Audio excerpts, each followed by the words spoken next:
মাওলানা মিজানুর রহমান আল আজহারি। এই কারণে ওনার আসলে ভাল লাগে, সেই প্রথম থেকে আমি ওনার খুবই একজন ভক্ত। তবে পলিটিক্যাল বক্তব্যগুলোর বাইরে তিনি যতগুলো কথা বলেন আমার কাছে ভালোই লাগে। এখন পলিটিক্যাল বক্তব্য কেন ভালো লাগে না অনেকে জিজ্ঞেস করতে পারেন। সেটা হচ্ছে, দেখেন, একজন ওয়াজি বা উনি যেই লেভেলের অনারেবল একজন পার্সন, তো তোনার কাছ থেকে আমরা প্রত্যেকটা দল যারা যেই দলই করি আমরা আশা করি যে আজহারি হুজুর যাই বলবেন কোনো দলের বিপক্ষে যেন না যায়, সার্বজনীন যা হবে ঠিক তাই যেন হয়। তার কথার মধ্যে যেন জাতি, ধর্ম, বর্ণ নির্বিশেষে সারা বাংলাদেশের মানুষ যেন তাকে শোনে। তাকে কোনো দলের বানাই ফেললে এটা নিয়ে দেশি বিদেশি রাজনীতি হয়ে যাবে, তিনি তার জনপ্রিয়তার জায়গাতে কিছুটা ভাটায় পড়ে যাবেন। এবং এটা নিয়ে আপনারা জানেন বিএনপির মধ্যে অনেক কিছু ঘটে গেছে। তো আজকে যে লড়াটা তিনি দিচ্ছেন আমার কাছে খুব ভালো লাগছে, এটি বাংলাদেশ হওয়া উচিত। দর্শক, আজকে লালমনিরহাট রেলওয়ে শহীদ সোহরাওয়ার্দী মাঠে তাফসিরুল কোরআন মাহফিলে তিনি একটা বক্তব্য দিয়েছেন। সেখানে তিনি বলছেন যে আবহমান কাল থেকে বাংলাদেশে সাম্প্রদায়িক সম্প্রীতি, আমরা মুসলিম, হিন্দু, বৌদ্ধ, খ্রিস্টান সব মিলিয়ে বাংলাদেশ, আমাদের পারস্পরিক সম্প্রীতি, ভালোবাসা, সৌহার্দ্যপূর্ণ আচরণ, বোঝাপড়া সবসময় অনেক মজবুত। আমাদের এই সম্পর্কের মাঝে ফাটল ধরাতে চায়। আমরা যে সুখে আছি, শান্তিতে আছি, অনেকেরই ভালো লাগে না। তাফসির মাহফিলের আয়োজন করলে হিন্দু ভাইয়েরা কোনো ডিস্টার্ব করে না। আমাদের মধ্যে সাম্প্রদায়িক সম্প্রীতি এটা ছিল। এখন আমি যদি বলি আপনারা হাত তোলেন, লক্ষ লক্ষ হাত এখানে উঠবে, কিন্তু আমি বলতে চাই না। খুলনায় শত শত হিন্দু ভাইয়েরা আসছে আমাদের আলোচনা শুনতে, আলহামদুলিল্লাহ। অনেক বৌদ্ধরা বসেন আমাদের আলোচনা শুনতে। আমাদের অমুসলিম ভাইদের কাছে ইসলামের সৌন্দর্য তুলে ধরাই আমাদের দায়িত্ব। আমরা প্রত্যেকে দায়িত্বশীল।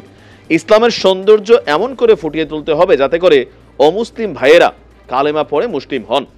বাংলাদেশের ইতিহাসে হিন্দু মুসলিম দাঙ্গা নেই, আমরা ভাই ভাই। কিছু দুষ্টু লোক আছে, তারা আমাদের মধ্যে ফাটল ধরাতে চায়, এটা কিন্তু সত্য। অনলাইন অফলাইন আপনি অনেককে, আমি নাম মেনশন করলাম না, দেখবেন যে হিন্দু মুসলিম মানে একটা উগ্রবাদী মেন্টালিটি ক্রিয়েট করার জন্য কথাবার্তা কিন্তু অনেকেই বলেন। ভাই, এই দেশে বসবাসকারী যেই মানুষই হোক, সে তো বাংলাদেশি, সে আমার প্রতিবেশী, সে আমার ভাই।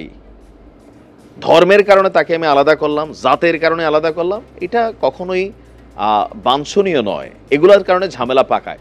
আমাদের দেশে হিন্দুদের মধ্যে একাংশ আছেন, তারা বরাবরই মুসলিমদের সাথে একটা সাংঘর্ষিক অবস্থানে যেতে চায়।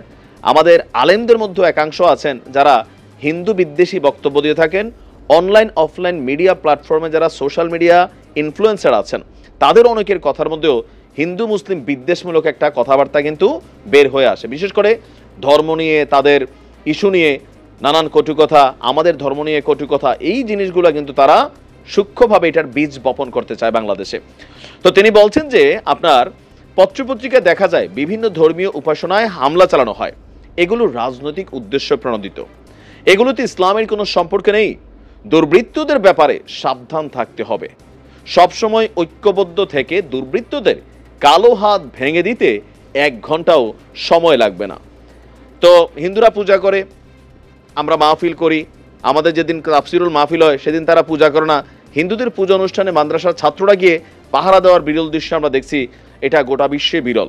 আইনশৃঙ্খলা বাহিনীর পাশাপাশি গোটা বিশ্বে এমন নজির আপনি কোথাও পাবেন না, এটা কিন্তু বাস্তব। তারপরেও লাস্ট কয়েকটা মাস বা মাঝে মাঝে আমরা দেখি এমন কিছু বক্তা, 2 ধরনেরই, হিন্দু মুসলিম ইনফ্লুয়েন্সার থেকে শুরু করে। তো আজহারি হুজুরের এই কথাগুলা সারা বাংলাদেশের মানুষ ধর্ম, বর্ণ, রাজনৈতিক পরিচয়ের বাহিরে আমরা সবাই পছন্দ করি। এখন ধর্মের রাজনীতি আছে, সবই আছে, কিন্তু এই দেশের মানুষের কাছে রাজনীতি, ধর্ম একটা আলাদা টপিক। আপনি চাইলেই এটার এক করতে পারবেন না। এটার এক করার বেলায় জামাত ইসলাম যারা আছেন, চরমনাই পীরের যারা আছেন, ধর্মভিত্তিক রাজনৈতিক দলগুলো, তাদের একটু উৎসাহটা ভালো থাকে, কিন্তু অন্য দলগুলোর মধ্যে এগুলো আসলে পজিটিভলি আসে না। তো এই দেশের অধিকাংশ জনগণই ধর্ম আর রাজনীতি একসাথে মিক্স করতে চায় না, যারা ধর্মীয় রাজনৈতিক দলের অনুসারী আছেন তারা ছাড়া। তো যার কারণে আজহারি হুজুরকে আমরা চাই না কোনো দলের বানাইতে। তিনি কথা বলবেন, সারা বাংলাদেশের মানুষ শুনবে, মুসলিম উম্মার মধ্যে ঐক্য তৈরি করবেন। তিনি যখন কোনো দলের হয়ে যাবেন, এই যে পাল্টাপাল্টি কাউন্টার বক্তব্য চলে আসছে, মিনিমাম লেভেলে একটা নেগেটিভিটি তৈরি হচ্ছে, আমরা এটা চাই না। আজহারি হুজুর সবার হবেন, পুরো বাংলাদেশের মুসলিম উম্মার হবেন। ভালো থাকুন, আসসালামু আলাইকুম।